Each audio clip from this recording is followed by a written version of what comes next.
appealing about a 2% target. You have the chief economist at the IMF wrote a nice paper in February of 2010 suggesting that the central bank should maybe target 4% because 2% was too low, and you run into the zero bound on interest rates, and it would have more flexibility if you had a target of 4%. So, I mean, it's not even, you know, it seems to me that is a kind of almost insanity in terms of ideology.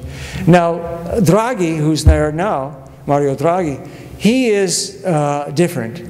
And that's why I don't think you're going to have these acute crises in Europe like you had last year, because I think he understands, you know, they've had too many near-death experiences, and he doesn't want that anymore.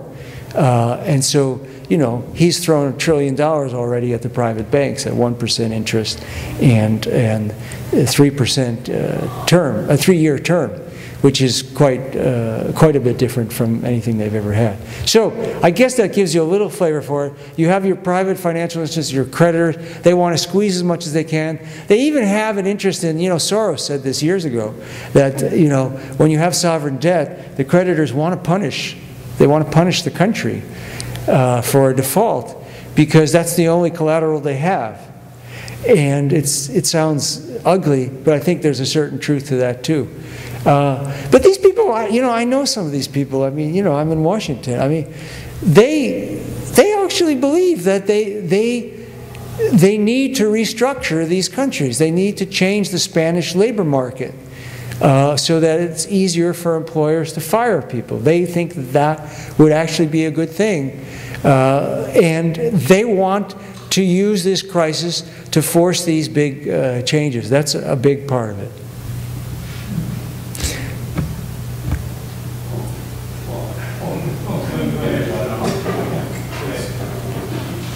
Ignoring the possibility of bailing out of the Eurozone, okay? And something you just said, you sort of maybe is going to ruin my question, but you know, what we hear in the press is that Greece, can you hear me? Okay. What we hear in the press is that Greece has a 52-year retirement age. And you also mentioned very, very high minimum wages in some of these countries. So if, in fact, the European Central Bank says, well, we'll buy the bonds, drive the interest rate down so that we can prevent this crisis, will not they just have another crisis 3 or 4 or 5 years later? I realize you just said they have a higher, they retire later than Germans, but anyway, based on what I've heard, they have a very low retirement age. Well, I'm not sure where, yeah.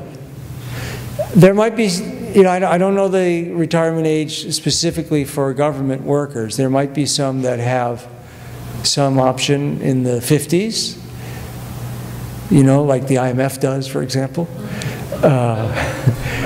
The IMF, you can retire at, you know, at 50 with a huge pension, 6 figures for a lot of them. So I'm sure you have some of that in Greece, but you know, the retirement age that I was giving you from the OECD for Greece, that's higher than Germany, that's based on everybody in the country. It includes the private and public sector. So I guess your question is more, if they have an unsustainable public sector, you know, wouldn't they run into crisis, you know, 4 years down the road? Okay, that would be the question. And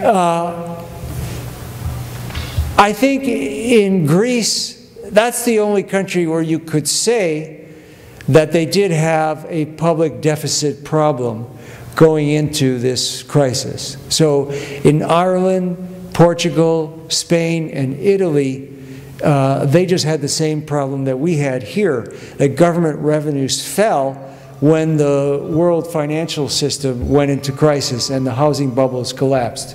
So they didn't really face a crisis in the public sector that was caused by too much spending. It was a loss of revenue, the same as here, okay? And so it was a problem of the private sector. Now in Greece, it's true, they had a large deficit which they had actually covered up. And so they would need some adjustment.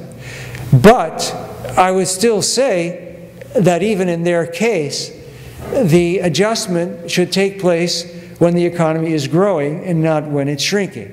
Because when you adjust the economy, when you cut spending in a recession, it just gets worse. And what you've seen in Greece, well, I'll give you the numbers. I mean, in 2010 and 2011, Greece cut spending by 8.6% of GDP. Now, just if you don't know what that is in the U.S., that's about 1.3 trillion, okay? That would be our whole, deficit. And what did it do? Their debt to GDP ratio is now higher, much higher than it was then. Why? Because the economy shrank. So it's still horrible, rotten policy.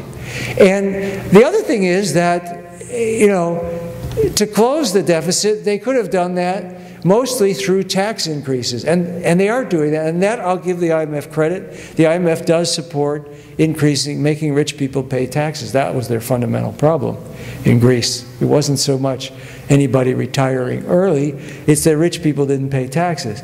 But that takes time. It's a legal process. You have to go through the courts and everything else. And that is going on now. And so that's what I would say, is that they could have closed that gap mainly through tax increases and mainly when the economy is first growing again. And because they shrunk the rest of the Eurozone, of course, and are shrinking it again, that also makes it much harder for Greece to recover.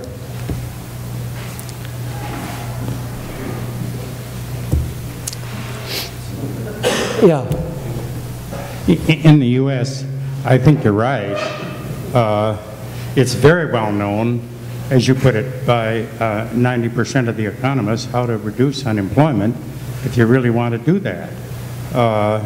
It's that there's not the political will. And so why isn't there the political will? And I'm looking for your comment on this comment. As you put it, there's this fear of debt and somewhat irrational fear of debt. But I would suggest that there's an additional fear, in addition to that, of inflation.